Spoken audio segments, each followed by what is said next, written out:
안녕하세요. 사회선생님입니다. 초등학교에서 제일 높은 우리 형, 누나, 언니, 오빠 6학년 친구들 만나게 돼서 정말 영광입니다.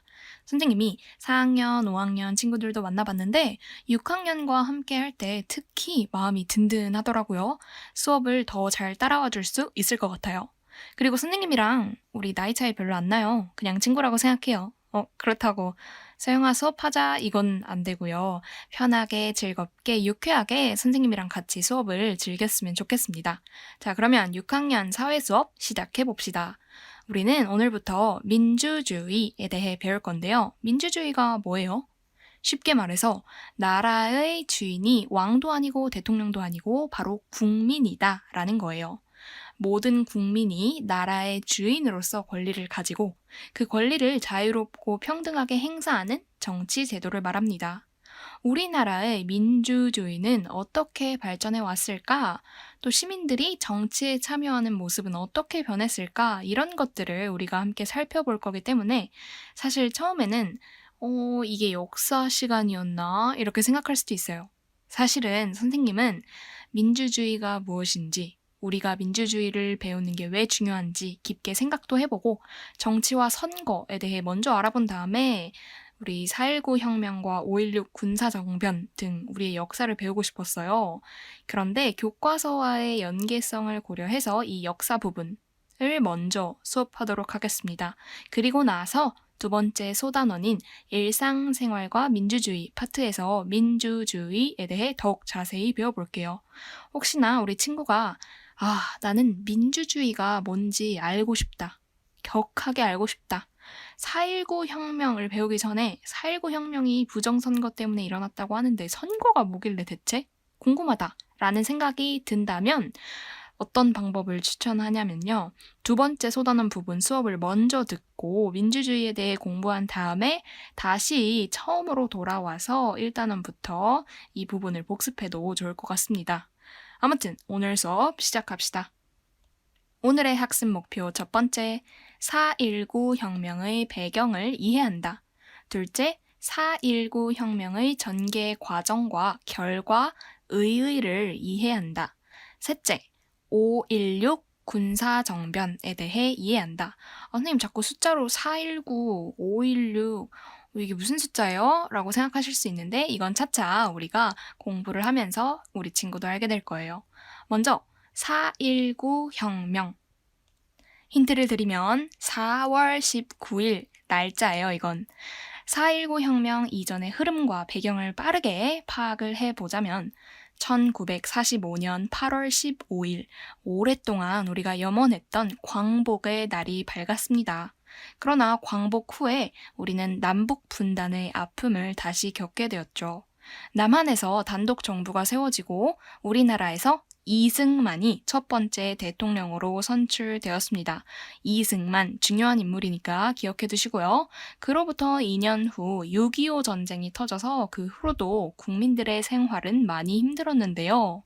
그 와중에 우리나라의 첫 번째 대통령, 초대 대통령이었던 이승만은 헌법을 계속 바꿔가면서 계속 대통령이 되어서 독재 정치를 이어나갔습니다. 이처럼 이승만 정부의 부정부패가 뭐예요? 바르지 못하고 타락했다는 거죠. 부정부패로 인해서 국민들의 생활은 점점 더 어려워졌습니다. 이러한 이승만 대통령의 독재 정치에 더하기 결정적으로 4.19 혁명을 일어나게 한 사건이 있었습니다. 바로 1960년 3월 15일 3.15 부정선거가 문제가 됩니다. 3월 15일에 일어났다고 해서 3.15 부정선거라고 부르죠. 이 숫자가 날짜라는 거 알겠죠? 이 3.15 부정선거의 전개 과정을 살펴보도록 하겠습니다. 이승만 정부는 대통령과 부통령은 반장, 부반장처럼 부통령이 있는데 이 대통령과 부통령을 함께 뽑는 선거를 정부통령 선거라고 합니다. 이승만 정부는 이 정부통령 선거에서 이기기 위해서 부정선거를 계획해요. 아직 진짜 한 건 아니지만 부정선거를 계획합니다. 왜? 계속 정권을 차지하고 싶으니까. 계속 대통령 하고 싶으니까. 이에 대항해서 대구에서 대구에서 최초의 학생 민주운동이 일어납니다. 앞으로 후에 있을 학생 민주운동의 시작이 되는 중요한 사건이니까 기억해 두시고요. 이렇게 대구에서 3.15 부정선거를 비판하는 학생 민주운동에도 불구하고 이승만은 원래 계획했던 대로 그냥 부정선거를 실시합니다. 밀고 나갑니다. 그 결과 선거에서 승리를 했죠. 다시 대통령이 이승만이 되었어요. 이 사건이 3.15 부정선거입니다. 어떻게 부정선거를 했느냐?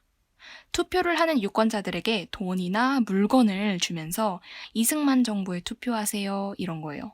그리고 투표한 용지를 불에 태워서 없애기도 하고요. 조작된 투표 용지를 넣어서 투표함을 바꾸기도 했습니다.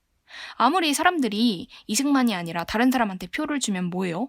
이승만 정부에게 투표한 종이만 가득 몰래 미리 준비한 투표함으로 휙 바꿔치면 끝! 이런 방법으로 이승만 정부는 선거에서 이기게 됩니다. 이길 수밖에 없는 거죠. 조작했으니까.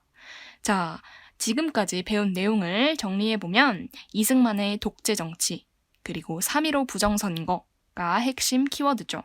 추가적으로 대구에서 일어난 학생 민주운동을 기억해달라고 말씀드렸습니다.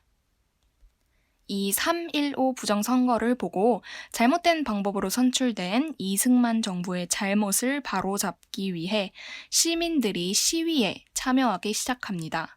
대표적으로 처음 시위가 시작된 마산. 마산시가 어디인지 아시나요? 경상남도에 위치한 도시예요. 마산에서 마산 시위가 일어납니다.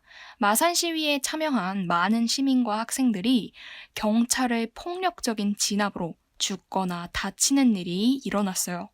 두둥! 이 마산 시위에서 4.19 혁명이 일어나게 된 아주 중요한 사건이 일어나게 됩니다. 그게 무엇이냐?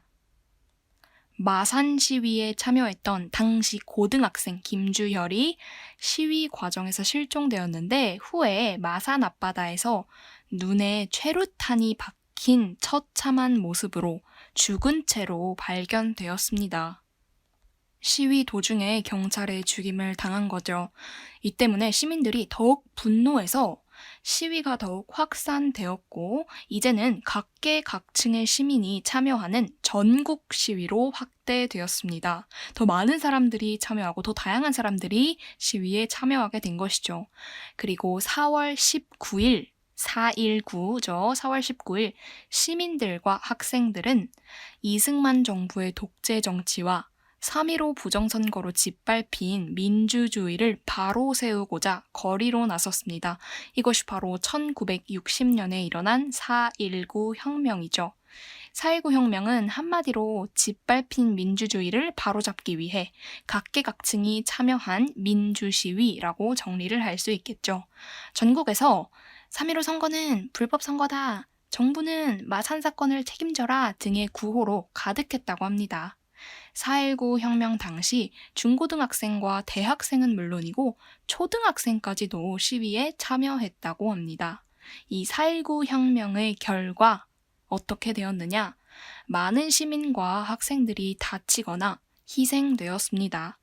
이승만 대통령은 대통령 자리에서 물러났고 3.15 부정선거는 무효가 되었습니다. 없던 일이 된 것이죠. 그리고 투표를 통해 재선거를 해서 새로운 정부가 수립되었습니다. 여기까지 해서 다시 4.19 혁명의 배경과 전개 과정 그리고 그 결과를 다시 한번 정리해 드릴게요. 초대 대통령 이승만이 계속 헌법을 바꿔가면서 독재 정치를 이어나갔죠. 이승만의 독재 정치 더하기 계속 정권을 차지하고 싶었던 이승만 정부가 계획한 3.15 부정선거. 이거에 반대를 해서 대구에서 시위를 했지만 시위?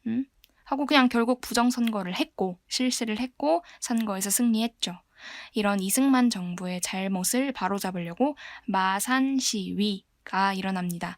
이 마산에서 일어난 시위에서 김주열 학생의 시신이 마산 앞바다에서 발견된 것을 계기로 시위가 전국으로 확대되었고 4.19 혁명으로 이어진 것입니다. 그렇다면 이 4.19 혁명이 가진 그러니까 4.19 혁명이 우리에게 주는 메시지가 뭘까요? 첫째, 4.19 혁명 과정에서 많은 시민과 학생들이 희생되어 민주주의에 대한 국민들의 관심이 높아졌습니다. 둘째, 4.19 혁명을 계기로 민주적인 절차와 과정을 무시하고 들어선 정권은 국민 스스로 바로잡아야 한다는 교훈과 민주주의를 지키기 위해 국민 스스로 노력해야 한다는 교훈을 얻게 되었습니다. 아니, 국민이 주인인데 대통령이 이런 국민의 뜻은 무시하고 국민을 다치게 하고 이게 말이 되는 건가? 이런 정부는 우리가 바로잡아야 한다 라는 생각이 든 거죠. 만약에 3.15 부정선거가 터졌는데 대통령이 누가 뽑히든 나랑 상관없어 라고 해버린다면 민주주의는 지킬 수 없을 것입니다. 4.19 혁명의 결과 민주적인 방법으로 새로운 정부가 수립되었다고 했죠. 장면 정권이 수립하게 됩니다. 국민들은 이제 민주적인 사회가 되겠다 기대하고 있었어요.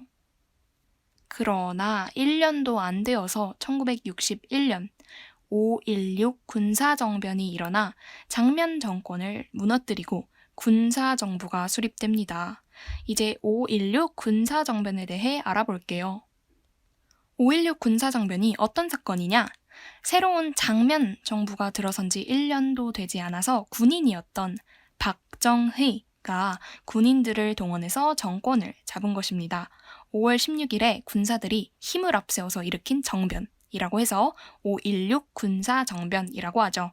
그리고 박정희가 스스로 대통령이 되었습니다. 이승만이 대통령 한 번 하고 나서 또 하고 싶어서 무엇을 했죠? 헌법을 고쳤잖아요. 박정희도 똑같이 합니다. 개헌. 개헌이 헌법을 개정한다, 고친다, 바꾼다 라는 겁니다. 개헌을 합니다, 박정희가. 먼저 대통령이 된 박정희는 자신이 계속 대통령을 하려고 대통령을 3번까지도 할 수 있도록 헌법을 바꿨습니다. 3번까지 하도록. 이를 숫자 3 선개헌이라고 합니다. 3선 개헌으로 끝이 났냐고요? 3번으로는 욕심이 안 찼나 봐요. 또다시 헌법을 바꿔서 유신헌법을 만들었습니다. 유신헌법에서는 대통령을 할 수 있는 횟수를 제한하지 않았습니다. 계속 대통령 할 수 있는 거죠. 그리고 대통령을 뽑는 방식도 국민들이 직접 뽑았던 직선제였는데 일정 수의 선거인단이 대통령을 뽑는 간선제로 바꾸었습니다. 국민들이 우리 손으로 직접 우리가 원하는 대표자를 뽑을 수 있어야 하는데 간선제로 바뀌니까 우리 국민들이 직접 뽑지 못하게 된 것이죠. 그럼 이게 어떻게 된 거예요? 대통령은 제한 없이 계속 할 수 있게 되었으니까 선거인단의 마음에 들면 계속 뽑혀서 대통령을 계속할 수 있는 거예요. 이걸 노린 거죠, 박정희는.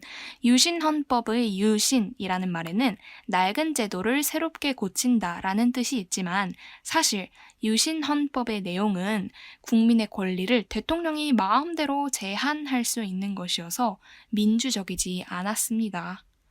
유신헌법을 선포한 후 박정희 정부는 민주화를 요구하는 사람들의 의견을 무시하고 국민의 기본적인 권리를 마음대로 빼앗는 등 독재 정치를 더 심하게 했습니다. 이렇게 민주주의가 짓밟히려는 상황 속에서도 민주주의를 지키려는 국민의 노력은 계속되었어요. 그리고 1979년 박정희의 독재 정치를 비판하는 대규모 시위가 있었는데 이러한 혼란스러운 상황 속에서 박정희는 갑자기 부하에게 살해되었습니다. 그리고 박정희 정권은 끝나게 되었죠. 자, 그러면 오늘 우리가 크게 3.15 부정선거, 4.19 혁명, 5.16 군사정변 이렇게 순서대로 배웠어요. 3.15 부정선거와 이승만의 독재 정치로 얼룩진 민주주의를 바로 세우기 위해 4.19 혁명이 일어났고 그 결과 이승만이 물러나죠. 그래서 민주사회가 오나 싶었는데 박정희가 군인을 동원해 무력으로 정권을 잡았죠. 5.16 군사정변. 박정희는 대통령을 계속하려고 3선 개헌을 하고 유신헌법을 선포했습니다. 독재 정치는 더더더 심해졌고요.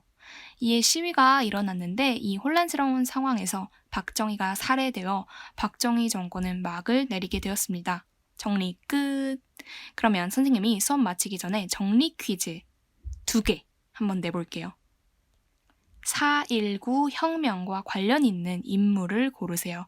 1번 노태우, 2번 이승만, 3번 박정희, 4번 박근혜, 5번 이명박. 우리나라 역대 대통령이 선택지로 주어졌네요. 자, 4.19 혁명과 관련 있는 인물.